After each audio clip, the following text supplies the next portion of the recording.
My company's name is Gaea's Coop, the one-stop shop for making the world a better place. My name is Jada, and in the fall, I'll be going to CCNY. I've had quite a time trying to find my purpose. Well, I found it. I hope I can share it with you. First, I must pose this existential question to you. What is the purpose of life? I believe the answer is happiness. Now, if you asked, how do you get happy? Well, that'd be the wrong question because happiness is not a place you get to. It's something you work toward every day. It is a never-ending journey.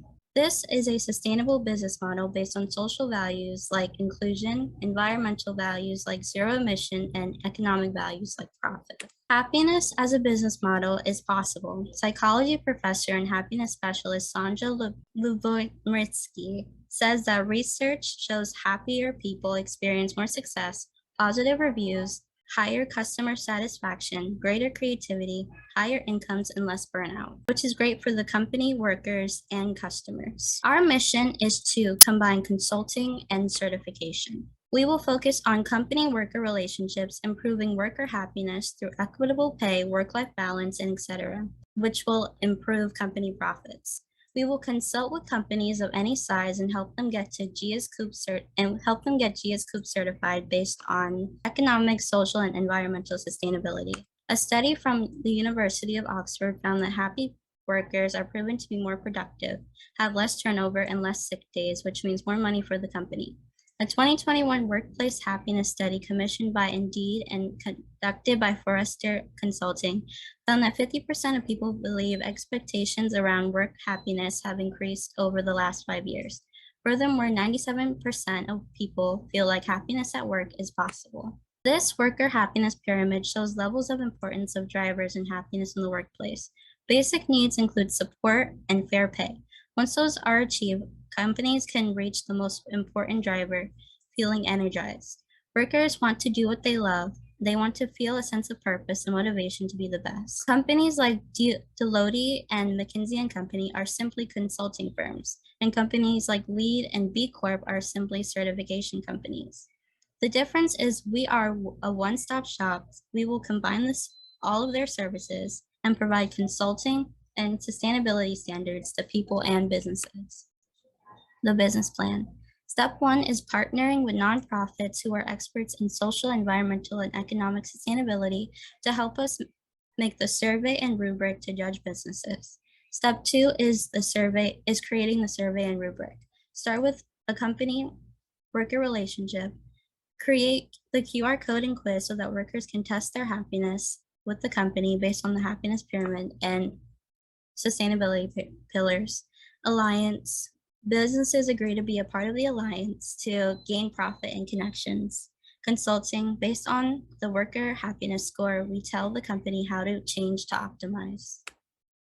Early adopters include nonprofits who will help us create the sustainability rubric and survey. Women of color workers will be our main focus. As a marginalized group, they are most likely to be unhappy in the workplace. Finally, we will make sure the company is a thriving and profitable business. Model company. Adobe is a model company we will help other businesses emulate. It is extremely successful. Last year, it made $15 billion. Based on a study from Comparably, Adobe got #1 for employee happiness out of 70,000 companies. Adobe takes ambitious actions to make the world better by investing in disadvantaged communities and carbon neutrality. First year cost. Our projected first year costs are $14,000. $6,000 will be used to build a website that can process membership transactions. $6,000 will be used to gather information by hiring experts, evaluators, and researchers who will help us create the survey and rubric and study and evaluate the company. And $3,000 will be used on marketing. Our projected revenue for year 1 is $5,000. Our main source of revenue will come from business memberships.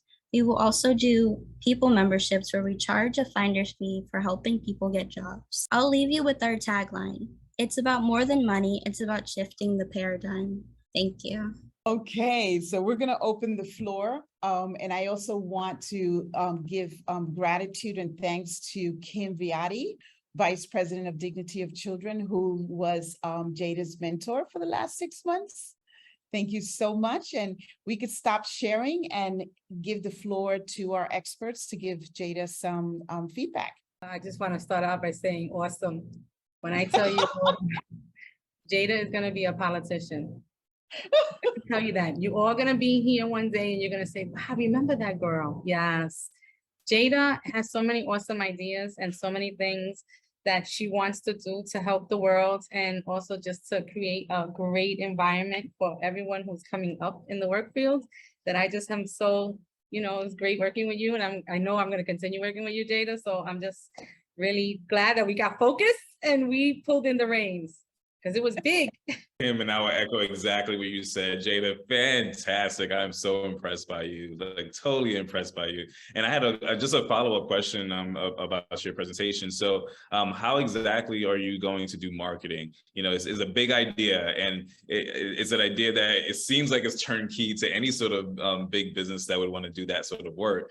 So how realistically do you think you could work the marketing to get the results that you need? The long way would be like emailing different different nonprofits, just to like help us get the survey people, the people that help me do the surveys and like establish standards in the work industry. But to get like businesses on board, I feel like social media would be the best way, just the quickest, fastest way to like get the word out there and get like attention out there. I would probably hire like a social media like expert to like just push that forward faster, like get like something like trending. And I agree with you. You got the answer, and that's why they said you're going to be a president, right? So you want to tell us a little bit about like the how you're going to do it. So the shell of the plan sounds really good. It's like business 101. But who's going to be on your team? Who's the expert that's going to actually get it to 100%? So add a little bit of that to your story, and then you would get buy-in from so many different people. I think to the marketing angle too, I absolutely love it. And I think a lot of, companies too need to focus on that, the health of employees. We're not successful unless our employees are successful, but, part of marketing is not what necessarily you always want to say, it's what people want to hear. And I think that the more that you can describe the benefits of having that certification and really making people kind of feel on the out, like, oh, I want that, and using the marketing tactics and getting your story out there. I think personally, you could do a lot with social media and putting yourself out there, because you're simply amazing at this. And, I think a lot of people would be willing to kind of join on with you and kind of help steer you in that route, but really focusing on what does it mean to be certified and how is that truly going to help that business so that other businesses feel left out. One way that you could do that is to continually highlight businesses who have that recognition already, like Adobe would do that through TikTok or a number of other places. So they say, hey, I want to tell you all about this company that's been doing this, and this is what their employees say. And people want that. When they see that excitement, they'll want that same accreditation. We're all driven by mostly three things. One of them is status. Companies are at the top of that: status, relationships, which involves love, right? So if you can attach those together, you've got it made. One thing that just some feedback with the presentation itself is just a little bit more about the how. Like, you're a big idea thinker, and I could see that. I was like, oh my gosh, this girl just goes, go big or go home. And I get that. I just want to really encourage you to choose a type of industry that you want to go and work with first, because especially with your age, it's going to take you quite a bit, and each industry is different.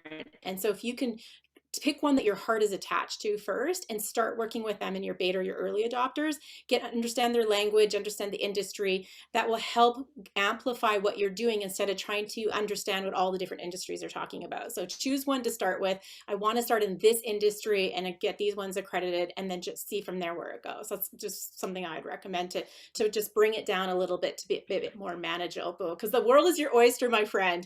But just be really careful. You got to pick one oyster at a time, especially when you're starting out. I liked Samantha's feedback. Number one, Jada, that was great, brilliant, and I agree on a couple of aspects that this is big thinking. There's a lot of directions, a multitude of things you can do here. When I had a career shift a few years ago, I'm a product chief for an AI company. And one of the books I started reading is called Lean Startup. And it really gave me this idea of when you're trying to develop something. And by the way, this feedback comment is for everybody presenting. It gives you this idea that you're building a product, especially if it's big, through a series of experiments, because you're just constantly trying to learn what people like or don't like or grasp. So for everybody, think of forming your ideas as hypotheses and learning what people actually want. I think that's especially key for some of the bigger ideas. And Lean Startup are for people like me, old people. But there is a Lean Startup I found on Twitter. It's called Lean Startup Kids. So it's hashtag Lean Startup Kids. I've never gone through this Twitter feed before, so it's kind of dangerous to recommend things that you haven't read. But you might just want to Google around for, Lean Startup for teens, Lean Startup for kids. It's just a lot of great jewels of information and approaches to how you bring new ideas to market iteratively via learning from a community, and how you set up these iterative approaches as hypotheses, as experiments, as feedback, and then you keep going further, and then you get more feedback, and you keep going further. And investors, I think, even if you could put a smidge of that sort of thinking into your pitch, like that's how you got to a particular idea to pursue, I think that they will hang on to that and say, oh, this person's a pragmatic, very regimented, thinker. They're just not going off the wall off an idea in their head that they think will just change the world. They have evidence that they're on the right path. So that's something for everybody. But great pitch, brilliant, bright future, definitely. Yeah, I just wanted to give you some feedback as well. I found your presentation awesome, and I think you're going to do a great job. I just wanted to give you 3 points. So first of all, I would have loved to see more about the why. How does this project relate to your own story? Because from my experience, when it relates to your own story, why happiness is so important for you, I think people get more attached to it, or you will have more buy-ins. I talk about the marketing side. On the other side, how do you stand out in the crowd? There are so many people nowadays, so many coaches, so many things happening into the happiness activities. So what is your niche? Where are you going to explore this area of activity? I would look into the niche side more. Where do you bring this more? My last point is, because you're such a great communicator, you have very nice communication skills. It took me a while to get to that stage. So I like to see how you have this facility of speaking. I would see you creating a YouTube channel and expressing your own ideas, for example. And I think you will have a lot of clients, customers, and lots of followers. So that's my 3 main points. And congratulations again. Create a set of questions, go on LinkedIn yourself personally, and just mass outreach business owners and get the opportunity to send your questionnaire to get the data points, okay? And a lot of people will disseminate that through all their emails and everything, find companies with a lot of employees. And the more data that you get and answers that validate everything that you're saying with your business model, the more that is just absolutely going to dictate everything else for your business. And so really being the collection of data, because I think that that's going to paint the whole picture for you, and everything will make sense once you have more of that. And in your next presentation, give a little bit more insight into those types of questions that you would be asking to really understand the health and wellness of the employees.